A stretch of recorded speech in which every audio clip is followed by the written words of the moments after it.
Bonjour, c'est Elodie et Alexis du site Elle et Graines. Donc nous voici pour la troisième vidéo sur la communication bienveillante dans le couple. Donc si tu n'as pas vu les deux premières vidéos, qui c'était donc une amorce de la communication et la deuxième sur l'écoute active, on te les met en barre d'infos et puis voilà. Donc aujourd'hui on va parler donc de la différence parfois d'être acteur dans le couple. Parce que, eh bien, en règle générale, alors c'est vrai que ce sont les retours aussi que l'on nous fait, alors c'est surtout des femmes qui nous suivent, et tu confirmes? Oui, oui. Et quelques hommes. Et quelques hommes quand même. Et du coup, alors c'est vrai qu'on ne peut pas faire de généralité, mais en règle générale, les femmes se disent très proactives, alors on va développer ce que ça veut dire, hein, mais dans le couple, et peuvent souffrir justement de voir leur partenaire qui ne prend pas forcément d'initiative ou ne s'intéresse pas, selon elles, assez à certaines thématiques comme l'éducation. Alors effectivement, c'est difficile pour elles et on va expliquer en quoi c'est important aussi que les deux se sentent acteurs, mais que peut-être les deux le sont. En tout cas, ce qu'il ne faut pas oublier, c'est que vous étiez deux personnalités avant de vous mettre ensemble et qu'il est très important justement de garder vos personnalités une fois que vous êtes ensemble. Donc c'est ça. C'est vrai que les hommes, de manière générale, on a tendance à moins s'investir dans ce type dans la relation, dans le couple, dans la parentalité. La parentalité de plus en plus, la communication dans le couple également de plus en plus, mais ça reste encore quand même à la marge par rapport au comportement des femmes. Et il y a encore une certaine distance, une certaine retenue que souvent on met. Alors c'est très genré ce que je dis, c'est très sexiste en soi, mais c'est vrai que souvent la femme est très investie dans le couple, très investie dans la parentalité, avec son plein cœur, sa pleine énergie, alors que l'homme, on s'y met, bon, voilà, ça reste quand même assez timide. Après, il y a plein de papas super investis et de maris super investis. C'est pas ça que je dis, attention. Voilà. C'est vrai que les hommes, en règle générale, ont moins cette appétence pour la parole et donc pour verbaliser notamment les émotions. Là où les femmes sont peut-être effectivement plus sensibles à ce genre de démonstration et donc ce genre d'activité dans le couple. Alors qu'est-ce que j'appelle être proactif? Effectivement, ça va être donc la dite personne, homme ou femme, qui va apporter une certaine dynamique dans le couple. Et en règle générale, bon, eh bien, c'est pas à 50-50. Mais ça, c'est pas très très grave. Si tout le monde y trouve son compte, après tout, pas de souci. Exactement. C'est déséquilibré, et c'est déséquilibré parfois par rapport au sujet, tout simplement. Et on a tendance à se dire, toi tu t'occupes de certaines choses et moi je m'occupe d'autres. C'est ça. Quand ça correspond aux envies de chacun, voilà. Chacun y trouve son compte, c'est très bien. C'est très bien. Mais parfois, s'il y a des sujets qui vont prendre plus de place, comme l'éducation des enfants, c'est quelque chose de très important et qui vont prendre beaucoup de place dans le quotidien. Et s'il y en a un qui se désinvestit, ou en tout cas si l'autre sent que son partenaire est désinvesti, eh bien ça peut créer des tensions, ça peut être difficile au quotidien, et on a tendance à faire des reproches, et ça peut au fur et à mesure fragiliser le couple parental. C'est ça, au niveau du couple parental par exemple, si jamais l'homme, parce que c'est souvent l'homme, est moins investi que la femme, et que ça convient à la femme, que ça convient à l'homme, et que chaque parent est épanoui et que les enfants, il n'y a pas de signe du fait que l'investissement un peu moindre du papa est problématique pour leur développement à eux, très bien, c'est vraiment ça l'idée. C'est par contre, s'il y a quelqu'un qui exprime le fait que ça ne va pas cette situation-là, bon, on trouve une solution ensemble. Oui, par contre, parfois on rejette un petit peu la faute sur le temps, en disant, parce que par exemple, s'il y en a un qui travaille plus à l'extérieur, va dire, moi j'ai moins de temps avec les enfants. Alors l'investissement, nous on le voit pas de façon quantitative, mais bien de façon qualitative. Tout simplement parce qu'on peut avoir moins de temps avec quelqu'un, mais être en pleine conscience, en pleine présence avec cette personne, et donc de lui apporter du vrai temps de qualité. Et bien nous, on a un exemple concret. Alexis travaille à l'extérieur, moi je suis à la maison avec les enfants.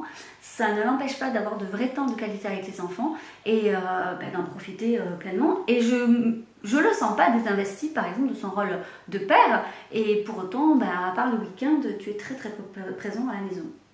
Ça demande donc d'être très attentif à l'autre et d'être attentif finalement à ses besoins. Donc comme on l'a dit précédemment dans les autres vidéos, ça demande déjà de se connaître soi-même, de savoir ce que l'on attend de l'autre et ce qu'il est en possibilité de donner. Par exemple, si je demande à Alexis d'être plus souvent à la maison, ça ne fonctionnera pas. Par contre, si ce sont des petites choses bien précises aussi, par exemple, j'aimerais que tu m'aides plus dans les tâches ménagères comme faire la vaisselle, que je déteste faire. Voilà, il va pouvoir en fait m'apporter une réponse si oui ou non, lui, ça lui est possible aussi, hein, parce que je n'ai pas à lui imposer.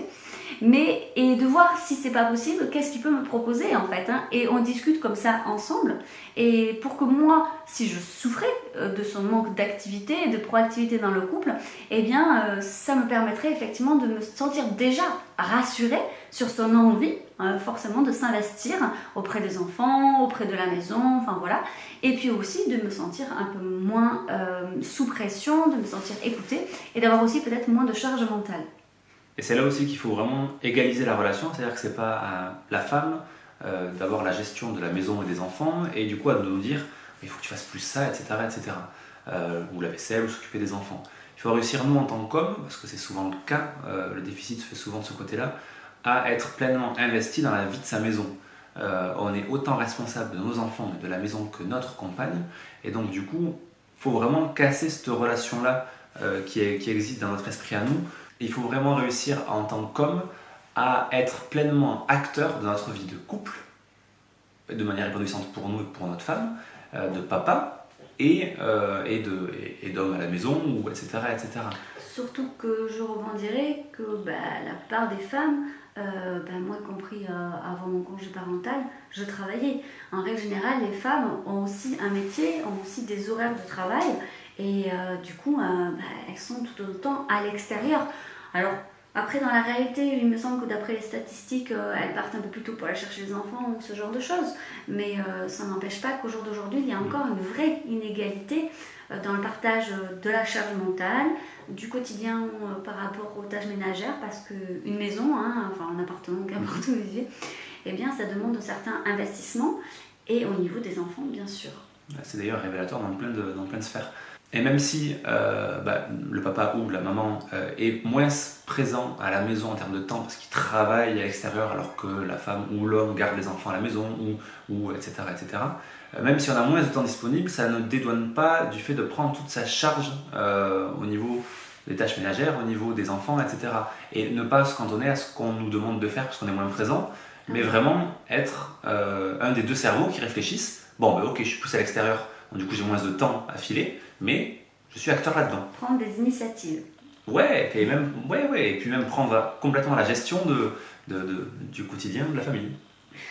Du coup, voilà pourquoi être pro-acteur est important, et pourquoi ça passe aussi par une bonne communication, parce que on ne cesse de le dire sans arrêt dans nos vidéos, il faut vous connaître vous-même, il faut savoir de quoi vous avez besoin pour pouvoir l'exprimer à l'autre avec bienveillance, bien sûr, ne pas l'attaquer en disant oui, tu ne fais pas ça, et plutôt dire j'aurais besoin d'un partage équitable, enfin ce genre de choses, on y viendra dans une autre vidéo. Et voilà aussi pourquoi une bonne communication est toujours positive dans le couple. Parce que la communication, c'est pas juste échanger sur la routine du quotidien, comment étaient les enfants à l'école aujourd'hui, bien, enfin voilà. Non, parce qu'à un moment donné, avec le temps, le couple s'effiloche un petit peu. Notamment le couple parental, parce qu'on a quand même beaucoup moins de temps ensemble, juste à deux. Donc on partage moins de choses ensemble. Voilà, et donc la complicité peut au fur et à mesure s'éteindre en fait. Et la communication est réellement finalement une clé à la complicité dans le couple, parce qu'elle permet de se redécouvrir chaque jour. Parce que finalement, on reste Alexis, Elodie, et donc on peut réapprendre à se connaître tous les jours.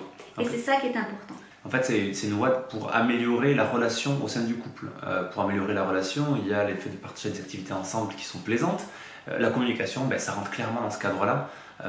On améliore la relation ensemble. Et du coup, quand il y a un coup dur dans le couple ou un moment compliqué, le fait que la relation est très bonne grâce à la communication ou au temps passé ensemble, etc., on l'affronte, on est ensemble d'autant plus. Voilà. Bon, si tu as des questions sur cette thématique, n'hésite pas à nous les écrire. Et sur ce, on te souhaite une très très jolie journée.